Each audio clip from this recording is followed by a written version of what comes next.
एक गांव में सूरज अपनी पत्नी सुनीता के साथ रहता था। उसकी सरकारी नौकरी होने की वजह से उसका ट्रांसफर दिल्ली शहर में हो जाता है, तो वह अपना सारा बोरिया बिस्तर बांधकर शहर आ जाता है और एक बिल्डिंग के 10वें माले पर एक फ्लोर किराए पर लेकर रहने लगता है। अजी, ये घर तो बहुत सुंदर है जी, मजा ही आ गया। इस घर में तो लिफ्ट भी है जी, मैं तो दिन में 10 बार लिफ्ट में झूले खाऊंगी। ऐसे ही कुछ दिन बीत जाते हैं। फिर एक दिन सुनीता बिल्डिंग के नीचे साथ वाली बिल्डिंग की औरतों के साथ बातें कर रही होती है और बहुत रात हो जाती है। सूरज बालकनी से उसे आवाज लगाता है। अरे सुनीता, बाकी की बातें कल कर लेना, अब रात बहुत हो गई है, ऊपर आ जाओ। फिर सुनीता लिफ्ट की ओर जाती है और दरवाजा खोलकर लिफ्ट में घुस जाती है। फिर जैसे ही वो 10 नंबर दबाती है तो वह बटन काम नहीं करता। अरे, इस 10 नंबर के बटन को क्या हो गया? ये काम क्यों नहीं कर रहा? तभी अचानक से लिफ्ट की लाइट खुद ब खुद बंद और चालू होने लगती है और लिफ्ट में किसी के रोने की आवाज आने लगती है।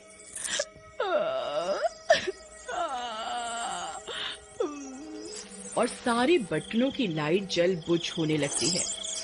अरे अरे, ये क्या? ये कौन रो रहा है? और ये बटन खुद ब खुद क्यों जल बुझ रहे हैं? हे भगवान, ये सब क्या हो रहा है? अरे कोई है, मेरी मदद करो, कोई है। फिर लिफ्ट खुद ब खुद बड़ी तेजी से ऊपर की ओर जाने लगती है और बहुत तेज लिफ्ट के टकराने की आवाज आती है। अरे, अभी तक तो सुनीता को आ जाना चाहिए था, ये आई क्यों नहीं? उफ, बाहर जाके देखता हूँ। फिर सूरज अपने घर से निकलकर बाहर लिफ्ट लॉबी में आता है। तभी वह लिफ्ट उस फ्लोर पर आकर रुकती है और लिफ्ट का दरवाजा खुलता है, लेकिन सुनीता उसमें नहीं होती। लिफ्ट बिल्कुल खाली होती है, उसमें सिर्फ सविता का दुपट्टा पड़ा होता है। अरे, ये तो सुनीता का दुपट्टा है, ये कहाँ चली गई? लगता है नीचे ही खड़ी है। ये औरतों की बातें भी कभी खत्म ही नहीं होती। फिर सूरज उसी लिफ्ट से नीचे जाता है तो उसे वहाँ कोई दिखाई नहीं देता। अरे, यहाँ तो कोई भी नहीं है, ये सुनीता कहाँ चली गई? लगता है सीढ़ियों से ऊपर गई होगी। फिर सूरज बालकनी से आवाज लगाता है। सुनीता, सुनीता, तुम कहाँ हो? सुनीता! अरे कमाल है, ये गई तो गई कहाँ? सुनीता, सुनीता, सुनीता, सुनीता, सुनीता, तुम कहाँ हो? सुनीता! हद हो गई, अब तो पता नहीं इतनी रात गए ये कहाँ चली गई। अब चलो कुछ देर इंतजार करता हूँ, खुद ब खुद आ जाएगी। फिर सूरज इंतजार करता है। इंतजार करते करते उसे नींद आ जाती है और सुबह हो जाती है। सुनीता, जरा एक कप चाय तो लाना। सुनीता, सुन रही हो? लेकिन कोई आवाज नहीं आती। फिर सूरज उसे पूरे घर में ढूंढता है, लेकिन उसका कोई अता पता नहीं चलता। वह आस पड़ोस के लोगों से भी पता करता है, लेकिन सुनीता के बारे में किसी को कुछ पता नहीं चलता। फिर रात होने पर 9वें फ्लोर पर रहने वाली एक औरत लिफ्ट में चढ़ती है। वह 9 नंबर दबाती है, लेकिन वो बटन काम नहीं करता और फिर लिफ्ट की लाइट जलने बुझने लगती है और किसी औरत के रोने की आवाजें आने लगती हैं। अरे अरे, ये क्या हो रहा है? अरे कोई है, कोई है। तभी लिफ्ट तेजी से ऊपर की ओर जाती है और औरत के चीखने की आवाज आती है। उसकी आवाज सुनकर सूरज बाहर आ जाता है।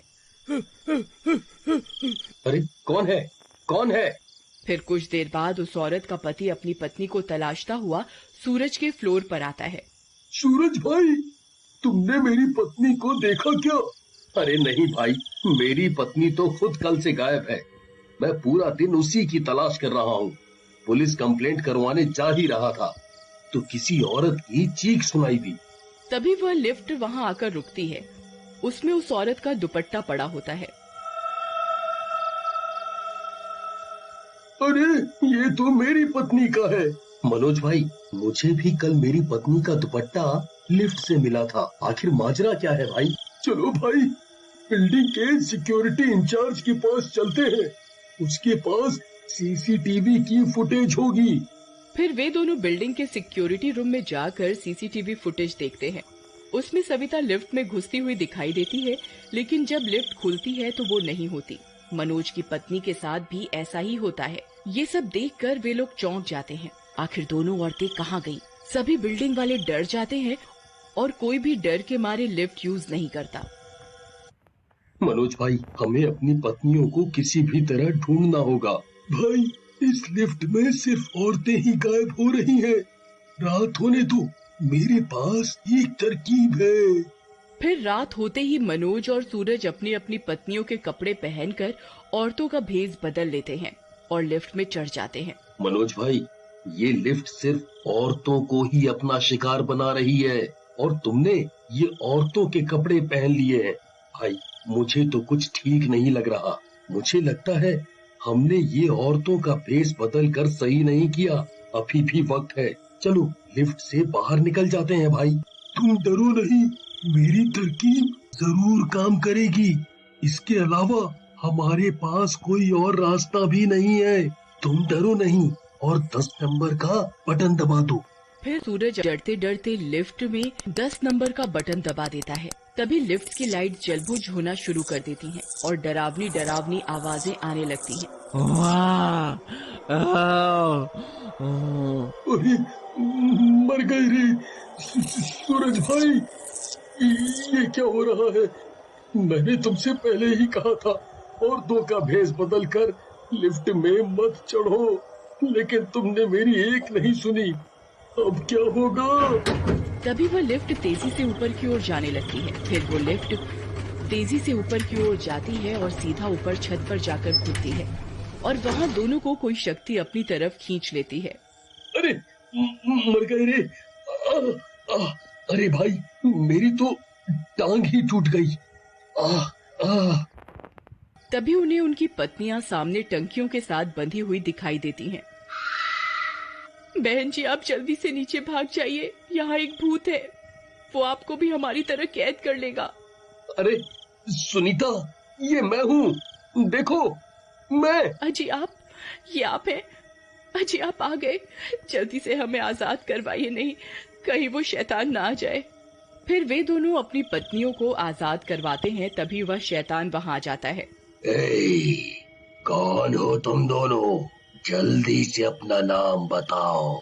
जी, मेरा नाम कविता है। जी, मेरा नाम रश्मि है। क्या तुम में से किसी का नाम निर्मला नहीं है? जी नहीं, हम में से किसी का नाम निर्मला नहीं है। भाई, लगता है इसे किसी निर्मला नाम की औरत की तलाश है। जब तक मेरा मकसद पूरा नहीं होता, तुम चारों यहीं मेरी कैद में रहोगी। तभी सूरज बजरंगबली का लॉकेट अपने गले से निकाल लेता है। ये क्या कर रहा है? इसे पीछे हटा दे। नहीं नहीं नहीं, इसे पीछे हटा ले, पीछे हटा ले। बता, तू औरतों के साथ ऐसा क्यों कर रहा है? नहीं तो तुझे जलाकर राख कर दूंगा। बताता हूँ, इस लॉकेट को दूर करो। बताता हूँ, हमने भी इस बिल्डिंग में फ्लोर खरीदा था, लेकिन इस बिल्डिंग के बिल्डर ने हमारे साथ धोखा किया, हमसे पूरे पैसे ले लिए और हमें हमारा मकान नहीं